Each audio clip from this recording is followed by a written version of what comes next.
দেখো my dear students, after PhD প্রচুর সংখ্যক স্টুডেন্টের ইচ্ছা থাকে যে তারা পোস্ট ডক্টরেট করবে এবং পোস্ট ডক্টরেট করার জন্য কী রকমভাবে করতে হয় তারা তার সেই ওয়েটা পায় না।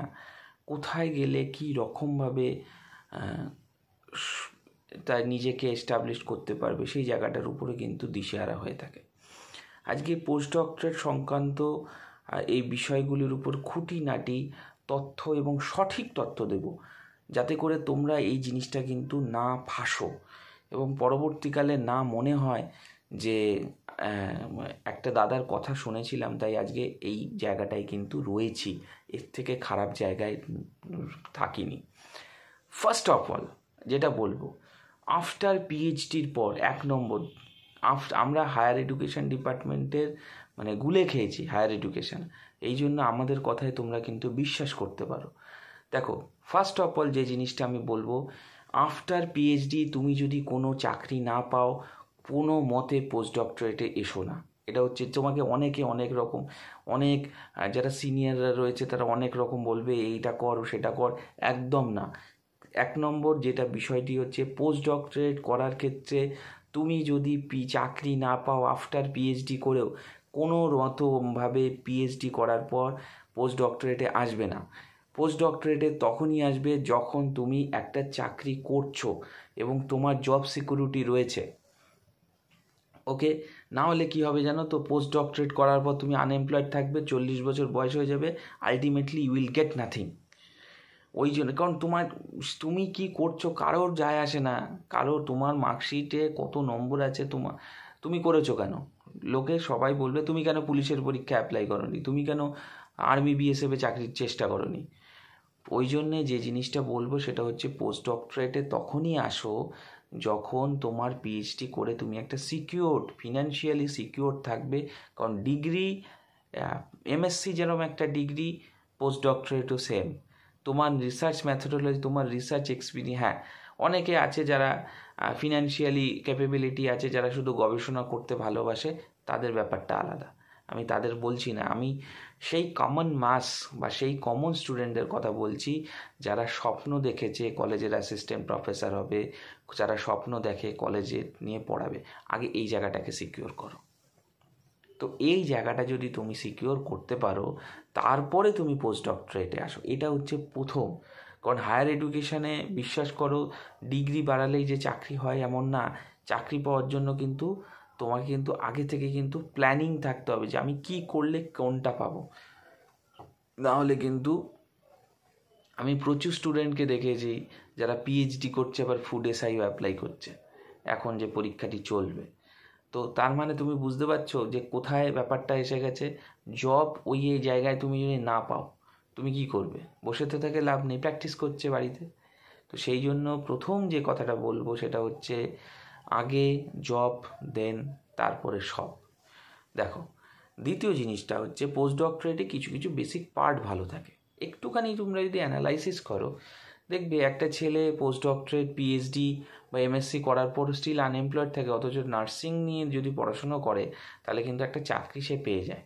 তার মানে কি, মেডিকেল যে বিভাগগুলো রয়েছে সেখানে কিন্তু এই যে অ্যাসপেক্টসগুলো কিন্তু অনেকটাই বেশি। এই নিয়ে আমাকে অনেকে কমেন্টস করেছে যে বাংলা নিয়ে পড়লে আপনি ভুলভাল জানেন, বাংলা নিয়ে পোস্ট ডক্টরেট করলে, বাংলা নিয়ে করলে অবশ্যই ভালো জায়গায় যাওয়া যায়। আমি তাদের, অবশ্যই ভালো জায়গায় যাওয়া যায়, কিন্তু তুমি কি পোস্ট ডক্টরেট করে বাংলা নিয়ে পড়ে কি ভালো জায়গায় যেতে পারবে তার গ্যারেন্টি আছে? তুমি সেটা চিন্তা করো নিজে।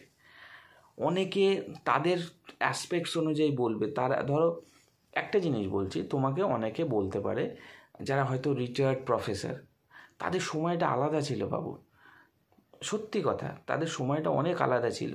এখন তোমাকে 10,000 15,000 ক্যান্ডিডেট, তখন নেট সেট খুঁজে পাওয়া যেত না। তখন নেট সেট পাশ করে কলেজের অ্যাসিস্ট্যান্ট প্রফেসর কেউ যদি মোটামুটি এমএসসি পাশ করে অ্যাটলিস্ট নেটটাকে, বাস তখন নেট সেট ক্লিয়ার করতে পারে, তখন সে আসো কোন কলেজ নেবা এই রকম। ওই জন্য ভালো করে ফলো করবে, যার বাড়ি ধরো কথার কথা যেখানে, তার আশেপাশে তার কলেজে চাকরি হয়ে যেত। আর এখন কিন্তু সে ব্যাপারটা নেই। ওই জন্যে আগের যে সিচুয়েশান ছিল, এখন যে সিচুয়েশানটা রয়েছে সেটা সম্পূর্ণ আকাশ পাতাল তফাৎ। তো সেই রকমভাবে তুমি যদি নিজেকে এখন থেকে প্রিপারেশান নিতে থাকো, তাহলে যে জিনিসটা প্রথম করণীয় সেটা হচ্ছে কলেজ সার্ভিস কমিশনে তোমাকে আসতে গেলে অবশ্যই করে যে পদ্ধতিগত ওয়ে রয়েছে সেইগুলো তো ফলো আপ করতে হবে। এর পাশাপাশি যে জিনিসটা ফলো আপ করতে হবে সেটা হলো তোমার অ্যাসপেক্টসে তুমি কতটা ক্ষমতাবান বা তোমার অ্যাসপেক্টসে তুমি কতটা এফোর্ট মেরে করতে পারো সেই জায়গাটাকে কিন্তু সিকিওর করা। তো সেই রকমভাবে তুমি যদি তোমার জায়গাটাকে সিকিওর করতে পারো, সেই জায়গাটাকে খুব ভালোভাবে মন দিয়ে তুমি যদি অ্যাপ্লাই করে সেই জায়গাটাকে রেডি করতে পারো, তাহলে তুমি কিন্তু ভালো জায়গায় কিন্তু এস্টাবলিশড হতে পারবে।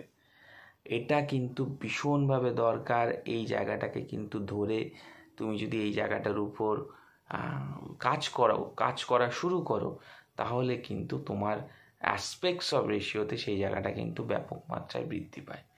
তো সেই রকমভাবে তুমি যদি চিন্তা ভাবনা করো, অবশ্যই করে এখন থেকে তোমার প্রিপারেশন লেভেল, তোমার যে অ্যাসপেক্টস অফ মোড, তোমার যে কোয়ালিফিকেশন, সেটাকে অবশ্যই করে অ্যানালিটিক্যালি এগিয়েও।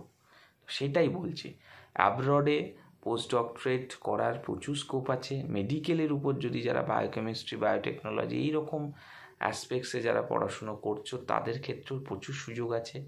প্রচুর আমি ইউনিভার্সিটি যেগুলো আছে, আগে এই যে কথাটা বললাম সেই কথাটার উপর করে সামনের দিকে এগোবে। দেখো, যদি মেডিকেল ফেসিলিটি আছে তো ইউরোপে যে কোনো যে মেডিকেল যে সমস্ত ইউনিভার্সিটি আছে এখানে যেতে পারো, ইউএসএতে যেতে পারো। এইগুলো হচ্ছে পোস্ট ডক্টরেটের পার্ট। তো পোস্ট ডক্টরেটে ইন্ডিয়াতেও ভালো ভালো রেকগনাইজড ইউনিভার্সিটি থেকে, সেন্ট্রাল ইউনিভার্সিটি থেকে পোস্ট ডক্টরেট হচ্ছে। তো এই রকমভাবে এখন চিন্তা করো না, চিন্তা করো আগে জবকে সিকিউর করা। এবং পোস্ট ডক্টরেটের খুঁটিনাটি আমি প্রচুর আলোচনা করেছি, সেখান থেকে তোমরা দেখলে অনেক কিছু কিন্তু জানতে পারবে।